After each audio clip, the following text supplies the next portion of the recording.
বুলডোজাৰৰ শব্দত পুনৰ কঁপি উঠিব অসম নগাৰাজ্য সীমামূৰীয়া সৰুপথাৰ। ইতিমধ্যেই সৰুপথাৰৰ বিধায়ক বিশ্বজিৎ ফুকনে সামাজিক মাধ্যম যোগে এক বিশেষ বাৰ্তা প্ৰেৰণ কৰিছে, যাৰ জৰিয়তে ইতিমধ্যেই আচলতে কম্পিত হৈ পৰিছে সৰুপথাৰত বিভিন্ন অঞ্চলত থকা যিসকল অবৈধ বাংলাদেশী লোক। তাৰ বিপৰীতে উৰিয়ামঘাটৰ আজিৰ পৰা প্ৰায় 11 মাহ পূৰ্বে উৰিয়ামঘাটৰ ৰেংমা সংৰক্ষিত বনাঞ্চলৰ যি বেদখলীকৃত যি ভূমি বেদখল কৰি আহিছিল, সেই 11,000ৰো অধিক বিঘা ভূমি ৰাজ্যৰ মুখ্যমন্ত্ৰী ডক্টৰ হিমন্ত বিশ্ব শৰ্মাৰ যুগান্তকাৰী পদক্ষেপৰ পাছতেই বেদখলমুক্ত কৰিবলৈ সক্ষম হৈছিল। আৰু এই মুহূৰ্তত মই বৰ্তমান উপস্থিত আছোঁ গোলাঘাট জিলাৰ যি সৰুপথাৰৰ উৰিয়ামঘাটত আচলতে আৰু কেইটিমান মাহৰ পাছতে চলিব হয়তো উচ্ছেদ অভিযান। আৰু সমগ্ৰ যি আছুৱে কি কয় এই সন্দৰ্ভত কিছু মন্তব্য ল'ম।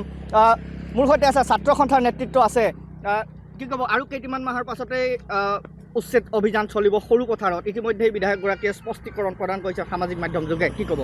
আচলতে অসম চুক্তিৰ 6 নম্বৰ দফাত স্পষ্টকৈ আছে, অবৈধ বেদখলকাৰীয়ে যিসমূহ আচলতে বৈধ ভূমি তেখেতলোকে দখল কৰি আছে তেখেতলোকক উৎখাত কৰিব লাগে। আৰু তাৰ পৰিলক্ষিতে আচলতে অসম নাগালেণ্ড ৰেংমা বনাঞ্চলৰ বিভিন্ন পৰ্যায়ত তেখেতলোকে উচ্ছেদ অভিযান সফল সমাপ্তি হৈছে। তাৰ পাছতো আচলতে এতিয়াও একাংশ গাঁও কিন্তু উচ্ছেদকাৰী কবলতে আছে। সেই গাঁওসমূহ আচলতে উচ্ছেদ কৰিব লাগে বুলি আমি ছাত্ৰ সন্থাই পূৰ্বতে কৈ আছিলোঁ, আজিও কওঁ, যিসমূহ গাঁও উচ্ছেদ কৰিবলৈ বাকী আছে সেই গাঁওসমূহ উচ্ছেদ কৰি আচলতে মুক্ত কৰিবৰ কাৰণে ছাত্ৰ সন্থাৰ তৰফৰ পৰা আমি অনুৰোধ জনাইছোঁ।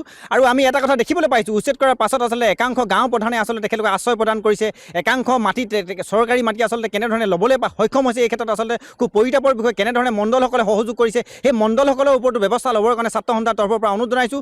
কোনো কাৰণত আচলতে অবৈধ বেদখলকাৰীয়ে মাটি কিনিব নোৱাৰে, কোনো বৈধ মাটি কিনিব নোৱাৰে, এই ক্ষেত্ৰত ব্যৱস্থা ল'বৰ কাৰণে ছাত্ৰ সন্থাৰ তৰফৰ পৰা অনুৰোধ জনাইছোঁ। কেনেধৰণে আচলতে উচ্ছেদ কৰাৰ পাছত সেই ব্যক্তিসকলে শিলৰ লগত জড়িত হ'বলৈ পাইছে, কেনেধৰণে কাঠৰ লগত জড়িত হ'বলৈ পাইছে, তেখেতলোকৰ ওপৰতো ব্যৱস্থা ল'বৰ কাৰণে ছাত্ৰ সন্থাৰ তৰফৰ পৰা অনুৰোধ জনাইছোঁ। আমাৰ স্পষ্ট কথা, কোনো কাৰণত আচলতে উচ্ছেদ কৰাৰ পাছত সেই উচ্ছেদকাৰীসকলে ব্যৱসায় বাণিজ্যই হওক বা তেখেতলোকে মাটি ক্ৰয় কৰাই হওক, তেখেতলোকৰ ক্ষেত্ৰত আচলতে কোনো ধৰণৰ ল'ব নোৱাৰে, তেনেকুৱা এটা ব্যৱস্থা কৰিবৰ কাৰণে ছাত্ৰ সন্থাৰ তৰফৰ পৰা অনুৰোধ জনাইছোঁ। এতিয়াও সোণালী নগৰ, নদীধাৰ, গেলাজান বা নাওজান, কৰিগাঁও এতিয়াও বহু অঞ্চল আচলতে উচ্ছেদ কৰিবলৈ বাকী আছে। নাম জৰীপ কৰাৰ পাছতো কি কাৰণে উচ্ছেদ কাৰ্য চলোৱা নাই, এই ক্ষেত্ৰত আচলতে খুব পৰিতাপৰ বিষয়। সেইসমূহ গাঁও খুব সোনকালে উচ্ছেদ কৰিবৰ কাৰণে ছাত্ৰ সন্থাৰ তৰফৰ পৰা আমি অনুৰোধ জনাইছোঁ।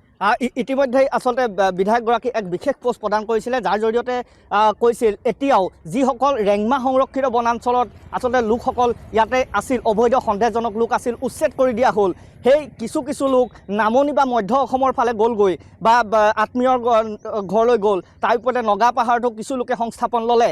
তাৰ বিপৰীতে একাংশ লোক সৰুপথাৰৰ নাওজানৰ কৰৈঘাট, তাৰ সমান্তৰালকৈ সোণালী নগৰকে ধৰি দক্ষিণ নামবৰ সংৰক্ষিত বনাঞ্চলতো কিছু লোক আছে। সেই লোকসকলক স্থানীয় কিছু লোকে আচলতে সংস্থাপনৰ কথা সদৰি কৰিছে বা ৰাজহ চক্ৰ বিষয়ে একাংশ মণ্ডলৰ আচলতে দুৰ্নীতিগ্ৰস্ত মণ্ডলৰ কাৰণেই এই লোকসকল এনেধৰণে সংস্থাপন পাইছে বুলি এক অভিযোগ উত্থাপন হৈছে। সেই সন্দৰ্ভত কি ক'ব? লোকসকলক কি ধৰণৰ ব্যৱস্থা লোৱাটো আপোনালোকে বিচাৰে? হয়, আচলতে উচ্ছেদ কৰাৰ পাছত কোনো কাৰণত যাতে আচলতে উচ্ছেদকাৰী আচলতে আমাৰ ইয়াত থাকিব নোৱাৰে বা তেখেতলোকে মাটি ক্ৰয় কৰিব নোৱাৰে, সেই ক্ষেত্ৰত আচলতে ব্যৱস্থা ল'বৰ কাৰণে ছাত্ৰ সন্থাই আমি পূৰ্বতে কৈ আছিলোঁ। আচলতে তাৰ পাছতো একাংশ ব্যক্তিয়ে কেনেধৰণে মাটি ক্ৰয় কৰিবলৈ সক্ষম হৈছে বা তাৰ পাছতো একাংশ ব্যক্তিক কেনেধৰণে আচলতে গাঁও প্ৰধানে সহযোগ কৰিছে, যিসমূহ গাঁও প্ৰধানে আচলতে সহযোগ কৰিছে বা যিসমূহ মাটি ক্ৰয় কৰাৰ ক্ষেত্ৰত আচলতে ৰাজহ চক্ৰ বিষয়াই হওক বা মণ্ডল বিভাগে মণ্ডলৰ আচলতে কেনেধৰণে সহযোগিতা কৰিছে, তেখেতলোকৰ ওপৰত আচলতে ব্যৱস্থা ল'বৰ কাৰণে আমি ছাত্ৰ সন্থাৰ তৰফৰ পৰা অনুৰোধ জনাইছোঁ। আমাৰ স্পষ্ট কথা, কোনো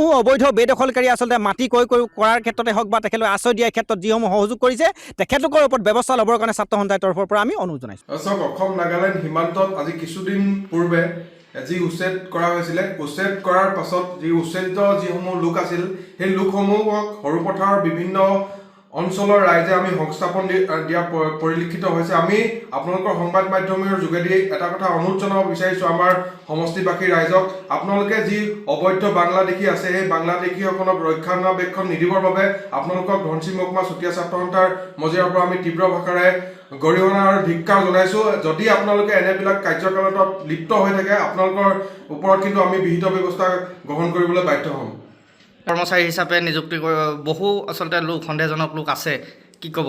চাওক, কৰিগাঁও অঞ্চলত কিছু লোকে তেখেতলোকে ভাড়াতীয়া হিচাপে ভাড়াঘৰত তেওঁলোকে থাকিবলৈ আৰম্ভ কৰিছে উচ্ছেদিত লোকসকলে।